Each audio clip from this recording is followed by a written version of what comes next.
dia, gente. Bem-vindos a mais um Café com Notícia. Não tem como falar de outra coisa hoje que não seja tecnologia, né? Aparentemente, nós vamos ter que mudar o meme da China quebra amanhã, China falindo amanhã, para Estados Unidos falindo amanhã. Para quem está de fora, né, não viu aí as notícias do último dia, simplesmente, tá? O índice de empresas de tecnologia nos Estados Unidos perdeu em um dia US$ 1 trilhão. Não estamos falando em reais e não estamos falando em bilhão, estamos falando em trilhão. US$ 1 trilhão desapareceu da bolsa ontem com o anúncio de uma nova IA. Simplesmente isso. E por que as empresas estadunidenses sofreram isso? Porque é de uma startup chinesa, né? Então nós temos aí o jogo virando, não é mesmo? Em vez de a China quebrando amanhã, acho que nós teremos aí a Gringolândia quebrando amanhã, o Vale do Silício quebrando amanhã. Somente a Nvidia, tá, perdeu 589 bilhões em valor de mercado. A maior perda em um único dia na história do mercado de ações.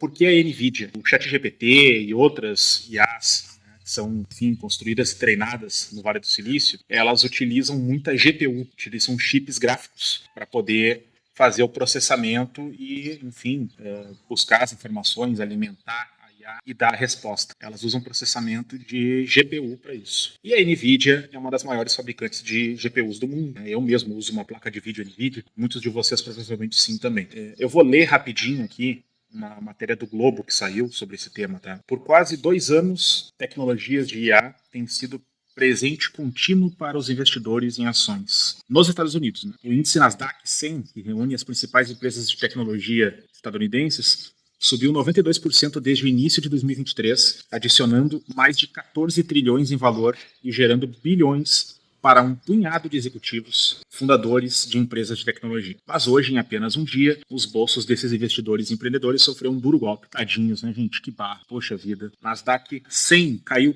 3% na segunda-feira, a maior queda em 6 semanas, deixando virtualmente estável no ano com um valor de quase US$ 1 trilhão, aproximadamente 5,9 trilhões de reais. Isso aqui é mais que o PIB de um monte de país junto, tá, gente? Basicamente é isso. A Nvidia teve o pior dia desde março de 2020, quando a pandemia começou, perdendo quase 600 bilhões em valor de mercado, na maior queda já registrada na história. Empresas de energia, que se esperava que lucrassem com a demanda sem precedentes por IA, despencaram, lideradas por uma queda de 21% para a Constellation Energy. Por que as empresas de energia entraram junto no colapso, tá? Porque a DeepSeek, a tecnologia que os chineses lançaram, que a startup chinesa lançou e anunciou, ela simplesmente consome menos, exige menos hardware e é tão potente quanto o ChatGPT. Talvez mais potente, pelo que eu vi, inclusive. Tem alguns vídeos mostrando a velocidade de resposta do ChatGPT versus DeepSeek, e a DeepSeek se sai melhor. Mas isso usando, se eu não me engano, eu vi em algum lugar, 10% do hardware exigido pelo ChatGPT. Então, olha o problema para esses caras.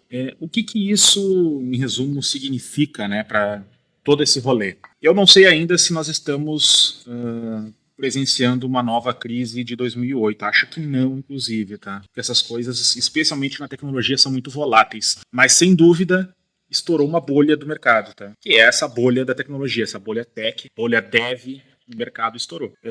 Existe toda uma propaganda sobre as IAs, né? Existe todo um trabalho de não só divulgação, mas de tentativa de colocá-las para fazer toda e qualquer tarefa que se pense que um humano poderia fazer, dizendo que é mais ágil, tem tempo de resposta melhor.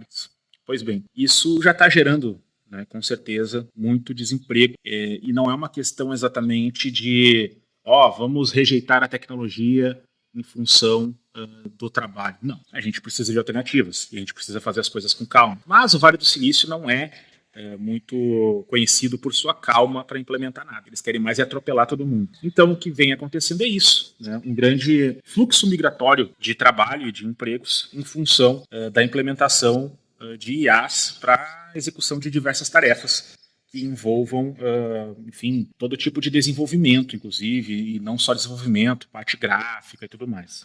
As placas de vídeo já estão, por exemplo, produzindo frames adicionais em jogos através de inteligência artificial, para deixar o jogo mais fluido, mais bonitinho, piriri parará. Basicamente, eles estão refazendo o trabalho do artista 3D, né, usando IA, compensando um quadro para outro com quadros adicionais feitos pela inteligência artificial, feitos por um algoritmo. E nós estamos ainda arranhando, né?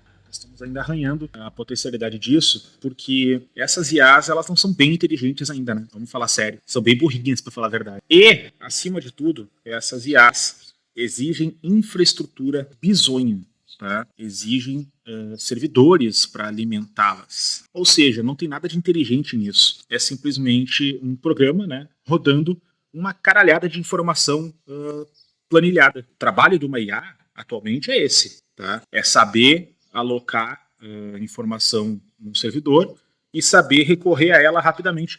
Não existe uma criação, não existe uma questão, enfim, criativa envolvida nisso. Existe busca pelos dados que estão coletados, que estão captados no servidor. Então nós temos servidores do tamanho de prédios inteiros e até mais, para poder manter essas IAs funcionando. Pois então, essa era a concepção até ontem. E por isso é que essas empresas de tecnologia perderam tanto valor de mercado ontem com o anúncio da DeepSeek, porque a DeepSeek usa muito menos espaço, muito menos infraestrutura para rodar e mais, código aberto, open source. Qualquer um pode baixar o código-fonte do DeepSeek, instalar uma máquina e fazer rodar. Então tu pode ter o teu chat GPT offline, tu pode alimentar ele com o que tu quiser da tua vida, dos teus dados e fazer ele rodar com base naquilo ali. Pode treinar o DeepSeek em casa, offline. Então isso muda o jogo, isso vira o jogo completamente. E é esse o pânico que foi gerado no mercado ontem. Mas daí eu fico pensando, né, gente? Eu fico pensando, poxa vida, se o mercado é livre, né? Se nós temos livre concorrência, livre mercado e tudo mais, por que esse pânico todo com o concorrente lançando? Por que os mercados, né?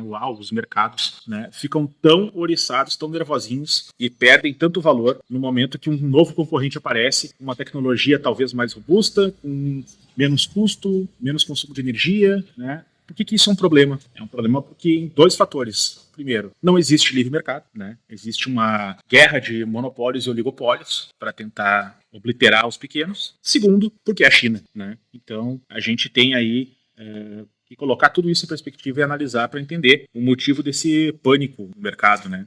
Desse sentimento, mercado, eu adoro esse conceito do mercado com sentimentos, né? O mercado nervoso, o mercado ansioso, né? O mercado, enfim. Mas, né, vamos ver o que acontece nos próximos dias agora com essas empresas, né, gente? Além disso, hoje, se eu não me engano, vai se instalar a primeira reunião do Copom sobre a gestão do Gabriel Galípolo no Banco Central. Então nós vamos acompanhar aí também entre hoje e amanhã, a reunião do Copom geralmente é de 2 dias, para ver como vai se dar a manutenção aí da taxa de juros do Brasil, a Selic. Então tudo isso está em jogo nesse momento e justamente por isso tem tanta notícia ruim hoje nos jornais, na imprensa em geral, sobre inflação, sobre preço de alimentos, sobre isso e aquilo, tudo faz parte desse jogo, tá, gente? Vocês vão ouvir muitos analistas sérios falando sobre isso hoje, dessa questão de como a mídia se comporta numa semana de reunião do Copom. Mas vamos ver aí, aguardar aí com expectativa qual vai ser o resultado dessa reunião sobre a gestão Galípolo e vamos ver o que vai acontecer. Gente, não tem muito mais a falar nesse vídeo, mas eu queria só lembrar vocês que eu estou tentando mudar a dinâmica do canal. Então eu peço o apoio de vocês aí para isso, tá? Aqui embaixo na descrição do vídeo vocês têm aí as formas de ajudar financeiramente o canal. Vocês podem se tornar membro, podem se tornar assinante do Apoia-se, podem mandar Pix, podem mandar valeu demais no vídeo,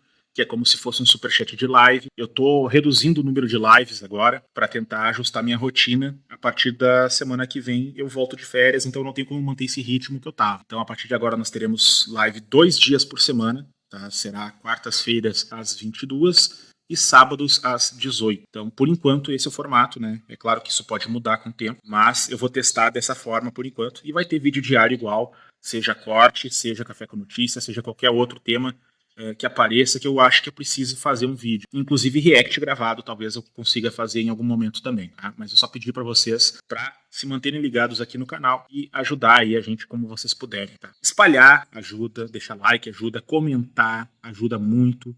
Então não esqueçam de comentar aqui no vídeo o que vocês acham sobre o que nós conversamos aqui, tá bom? Muito obrigado aí pela audiência de vocês, um grande abraço. A gente se fala nos próximos vídeos e também na live de quarta-feira, 22 horas. Tchau!